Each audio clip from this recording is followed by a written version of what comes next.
sana selama 3 jam, itu sama sekali salah. Oke. Virus itu perlu media untuk bisa bertahan hidup ya. Karena virus itu tidak akan bisa memperbanyak diri di luar tubuh. Kalau masuk ke dalam tubuh, baru nanti bisa memperbanyak diri jadi banyak gitu. Kalau di luar dia nggak bisa, tapi dia perlu media. Nah, medianya yang paling cocok buat virus COVID-19 itu apa? Adalah di droplet. Droplet tuh butiran-butiran air yang keluar pada saat ada seseorang yang terinfeksi, kemudian dia bersin dan menyembur. Nah, berarti dia hanya bisa hidup di dropletnya itu. Dan droplet itu akan menyebar dalam jarak ya sebatas radius itu aja 1-1,5 meter. Kalau dia ada di 2 meter, ya dia tidak. Itu sebabnya konsep awal kenapa kita harus memberi jarak. Kenapa? Kontak dekat ya. Iya, supaya kalau misalnya ada yang sakit terus kemudian bersin, tidak nular ke orang yang di dekatnya, kan gitu. Nah, yang lain lagi, kalau kita mau supaya lebih aman lagi, nah, yang sakit ya sebaiknya nggak usah Kemana-mana main-main keluar, di rumah saja, terus minum vitamin, disehatkan, nanti kalau udah sembuh baru keluar. Kenapa? Supaya bisa meningkatkan kekebalannya di rumah dan juga tidak membahayakan orang lain. Baik, Ya. soal penularan virus ini, itu apa saja yang bisa ditularkan? Dalam arti, apakah kita ketika kena virus di tangan lalu memegang mata, hidung, atau rambut begitu, Dok? Sekali lagi, virus selalu butuh media untuk bertahan hidup. Semakin dingin, semakin basah, semakin gelap, dia bisa bertahan hidup semakin lama. Di droplet, itu basah. Nah, kalau misalnya, katakanlah saya ada di dekat sini, kemudian saya bersin misalnya. Saya bersin, nah, droplet yang ada di situ, kalau misalnya nanti kena di baju, nah dia akan bertahan juga di baju lama. Nempel. Iya, lah terus pas pada saat kita buka baju, terus nanti kena hidung kita, ya akan masuk ke dalam. Tapi seberapa lama dia bisa bertahan di situ tergantung kondisi lingkungan. Semakin terang, semakin kering, semakin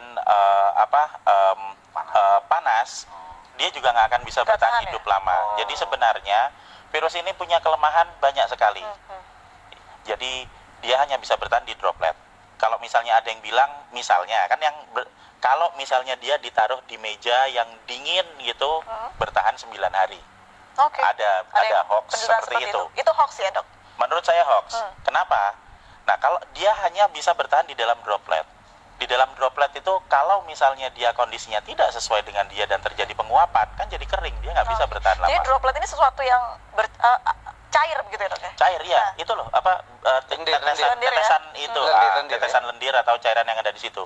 Dan kalau misalnya kita bersin di satu lokasi atau di meja misalnya, kemudian kita langsung dibersihkan dengan desinfektan, dibersihkan dengan sabun, dibersihkan dengan pembersih lantai atau apa, itu dilap gitu, dalam waktu 3 menit sudah hancur.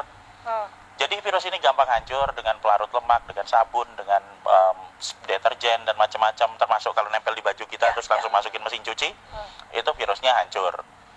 Kelemahannya seperti itu. Nah, kelebihannya nyebarnya cepat. Jadi sebenarnya kita bisa tahu kelemahan dan kekuatan virusnya dengan jelas supaya kita bisa ngatasi. Kita harus tahu dulu kalau kita mau bertempur, kita kan harus tahu dulu musuhnya. Kalau kita tidak tahu musuh kita apa, yang terjadi apa? Kita cuma ketakutan aja. Wah, nanti kena, saya sekarang kena, besok mati, ya enggak lah. Kalau dari segi virusnya atau ya faktor dia bisa tumbuh begitu, apakah benda yang dia hinggapi begitu ya, Dok, ya, itu mempengaruhi juga si virus ini bertahan hidup begitu, seperti di plastik berbeda dengan di kayu mungkin? Iya, semakin dingin dia bisa bertahan hidup semakin lama. Tapi permasalahannya di sini adalah bukan seberapa lama dia bisa ada di situ, seberapa ingin kita dia hidup. Seberapa kita ingin supaya virus itu tetap hidup. Kalau kita pengen virus itu cepat mati supaya nggak nular, ya kalau misalnya kita tahu mejanya kotor, ya dibersihin aja, disemprot, dibersihin. Ada yang bersihin misalnya, ya cepat-cepat disemprot, dibersihin.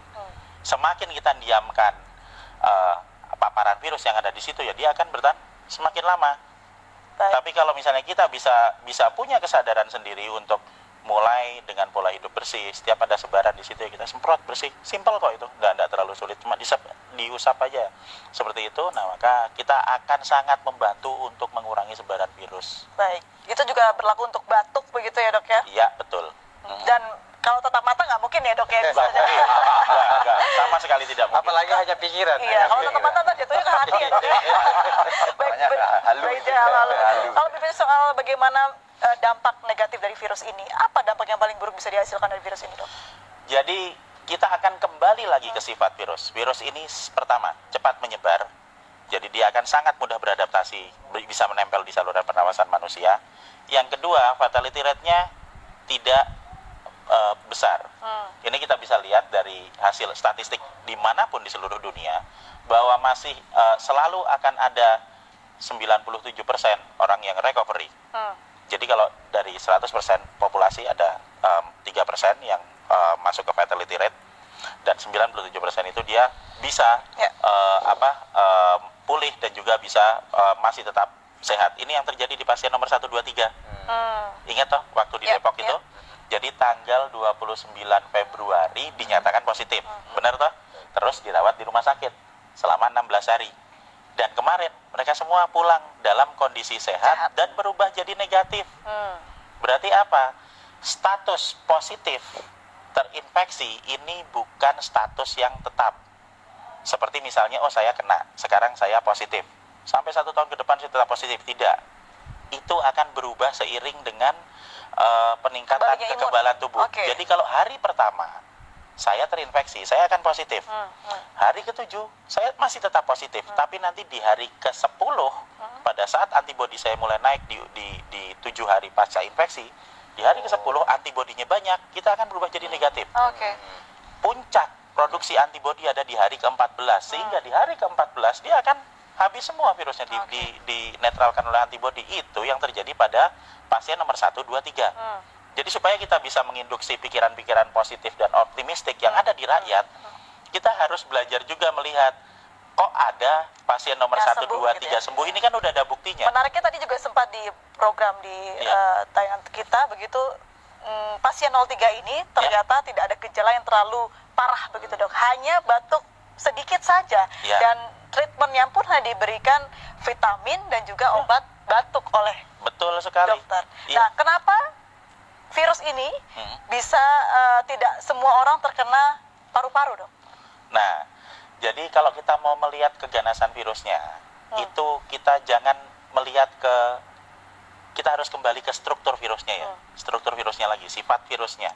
Virus ini bentuknya tetap, dia akan menyerang ke semua manusia.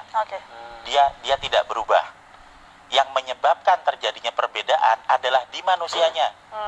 Ada manusia yang sehat, yang memiliki saluran pernapasan yang sehat, sehingga pada saat terinfeksi yang akan keluar adalah batuk, ya kan? Kemudian nanti bersin, pilek, kemudian dia demam sampai paling 5 hari, dan kemudian di hari ke-7 dia akan mengalami recovery, dan di hari ke-14 dia full sembuh, persis seperti pasien nomor 1, 2, 3. Tapi untuk orang-orang yang berada di dalam grup dengan resiko tinggi, misalnya yang udah berusia lanjut, kalau orang usianya lanjut, kemudian dia nanti akan memiliki pengurangan dalam hal produksi antibodi karena usianya udah lanjut. Usia berapa tahun ke atas, Dok? 60 tahun? Di statistik itu dia ada di usia antara 70-80. Itu di statistik datanya. Terus yang kedua, manusia dengan komplikasi penyakit, diabetik misalnya, atau hipertensi atau stroke, gitu kan. Dan yang ketiga adalah manusia yang memiliki riwayat gangguan pernapasan, misalnya TBC, misalnya bronkopneumonia, bisa jadi juga asma. Maksudnya adalah saluran pernapasannya sudah mengalami kerusakan sebelum ditempeli virus, sehingga pada saat ketempelan COVID-19 akan lebih parah. Itu yang menyebabkan terjadinya ada angka fatality rate 3%.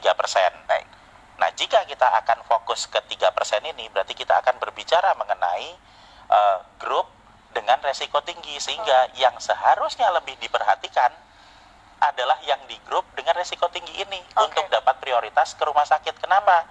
Supaya rumah sakitnya nggak penuh, dokternya nggak repot. Jadi nggak ada yang baru pertama kali kena sekarang baru demam sebentar terus waduh besok saya mati langsung ke dokter. Nggak seperti itu. Kita mendahulukan grup dengan resiko tinggi, sehingga tidak semuanya harus masuk rumah sakit. Nah, kita harus memberikan edukasi gimana caranya supaya kita bisa melawan virusnya yang ada di luar tubuh, meningkatkan antibodi yang ada di dalam tubuh secara mandiri, supaya kita semua nanti bisa mengatasi virusnya. Pertanyaannya, ketika seorang yang pasien positif sudah sembuh begitu, akankah dia bisa positif kembali? Ya, Bisa? Bisa. Jadi kita berbicara mengenai masalah sebaran virus. Oke.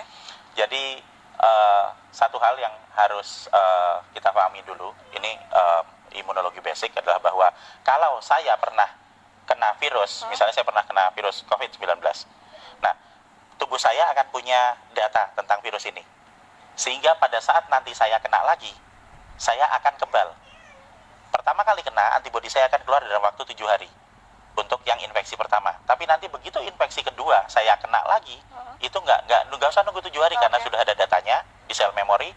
Saya akan mengeluarkan dalam waktu 24 jam, sehari langsung kebal. Ini prinsip dasar kenapa kita semua harus divaksin. Oke.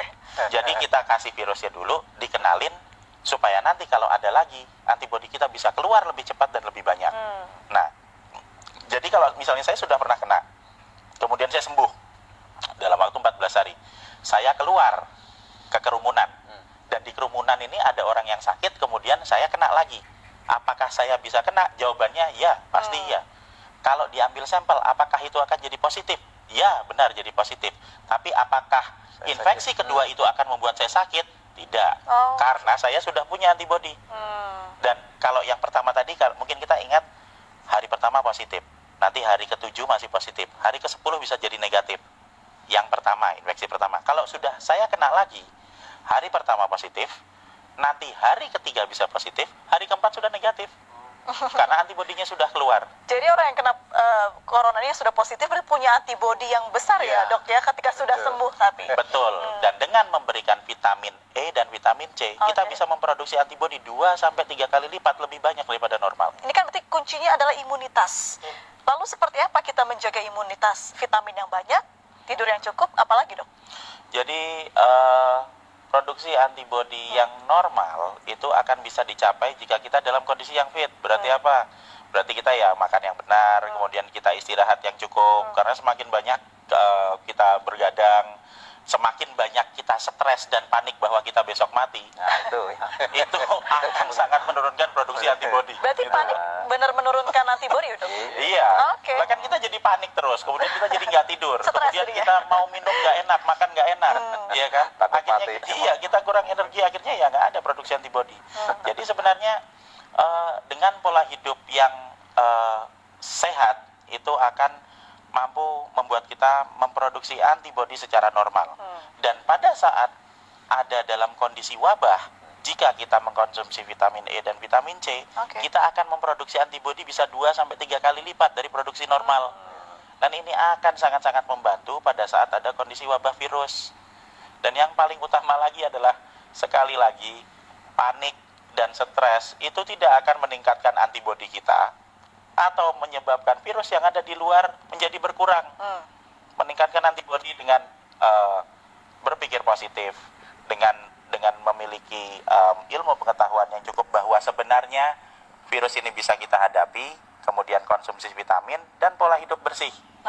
Membunuh virus di luar tubuh dengan pola hidup bersih, meningkatkan antibodi di dalam tubuh untuk mengatasi virusnya. Dan tanpa panik, tanpa stres. Tanpa panik, tanpa stres. Karena panik nggak akan membawa perubahan apapun. Vitamin E-nya dari alam itu bro, mungkin. Apa Iya. saja, ya. Jadi kalau misalnya vitamin E atau vitamin C akan ada banyak di apotek. Mereknya apa? Ya terserah, beli aja di sana ada banyak. Kalau misalnya tidak ada, kita bisa menemui banyak vitamin E itu ada di kecambah atau tauge itu, brokoli. Kemudian ada di daun kelor, itu vitamin E-nya cukup banyak. Sementara vitamin C ya biasa ada di jeruk, ada di tomat, bahkan cabai itu vitamin C-nya cukup tinggi. Jadi jika kita bisa membeli yang dari apotek yang sudah diekstrak itu ya alhamdulillah. Kalau tidak bisa, apa yang ada di alam bisa kita pakai untuk meningkatkan kekebalan kita. Semua orang, semua penduduk bisa meningkatkan produksi antibodi dan semua orang berhak untuk hidup sehat. Kalau obat tradisional yang sudah banyak dilakukan dibuat masyarakat sampai harga jahe naik begitu dok, apakah itu bisa untuk mengebalkan daya tahan tubuh? Jadi yang jamu, kemudian yang empon-empon dan temulawak itu bisa dipakai untuk meningkatkan stamina tubuh kita. Stamina. Ya, jadi kalau stamina tubuh kita lebih fit, kemudian kita bisa lebih sehat, produksi antibodinya akan lebih bagus, tapi tidak secara langsung berpengaruh terhadap virus atau berpengaruh terhadap peningkatan antibodi. Ya. Kalau mau yang langsung berpengaruh terhadap peningkatan antibodi, ya ditambah vitamin. Jadi vitamin E, vitamin C bagus. Vitamin E, vitamin C sambil minum jamu itu tambah bagus lagi. Oke. Ya. Baik, kalau dilihat dari ya mungkin ciri-ciri virusnya bisa bertahan lama di cuaca apa ini, Dok? Apakah cuaca Indonesia yang mulai memasuki musim kemarau bisa membantu gitu? Oke, hampir sebagian besar kuman itu senang dengan tempat dengan 3 syarat, gelap, basah, dan dingin. Semakin basah, semakin gelap, semakin dingin, itu dia akan bisa bertahan hidup semakin lama di situ. Oke. Jadi kita harus menyesuaikan dengan kebutuhan virusnya. Kalau kita ingin virus itu tidak ada di lokasi kita, ya kita bikin tempatnya yang terang, yang panas, ya kan, kemudian yang kering. 3 syarat itu terpenuhi, virus itu akan lebih cepat hancur. Kira-kira berapa bulan virus ini akan berlalu? Perkiraan saya, mungkin kita belajar melihat dari Wuhan. Wuhan dia mulai 2019 berarti Desember, Januari, Februari, Maret, ya 3 bulan. Berarti ya mungkin kita akan paling lama 3 bulan. Tapi dengan kondisi di negara kita yang tropis, sinar ultravioletnya banyak, Ya. mungkin kita bisa jadi lebih cepat dan akan lebih cepat lagi kalau semua masyarakat mau bersama-sama memulai pola hidup bersih. Ya, ini kuncinya ya. Iya, karena virus itu kan dia akan hidup di lingkungan, bukan cuma di dalam tubuh kita doang, ada yang di dalam tubuh, ada yang di luar tubuh. Kalau semua orang, semua rakyat kita mulai pola hidup bersih, mulai bersihin tangan, mulai untuk menjaga jarak. Kalau kita tahu resikonya, orang yang sakit ya jangan keluar, di rumah aja dulu. Kemudian kita sering bersih-bersih rumah, sering ngepel rumah. Kalau kita pulang ada baju, langsung masukin cucian. Itu akan mempercepat pemulihan negara kita. Jadi kita tidak bisa bekerja sendiri, kita harus bekerja bersama-sama. Supaya apa? Supaya nanti wabah ini bisa cepat selesai dan semua orang bisa cepat sembuh. Dan sesudah itu nanti mungkin 3-4 minggu lagi kita bisa ketawa bersama-sama. Berarti tingkatkan imunitas dan jaga pola bersih hidup sehat begitu ya, Dok ya. Baik, rupanya sekurang kita harus berbincang ini begitu ya, tapi waktu juga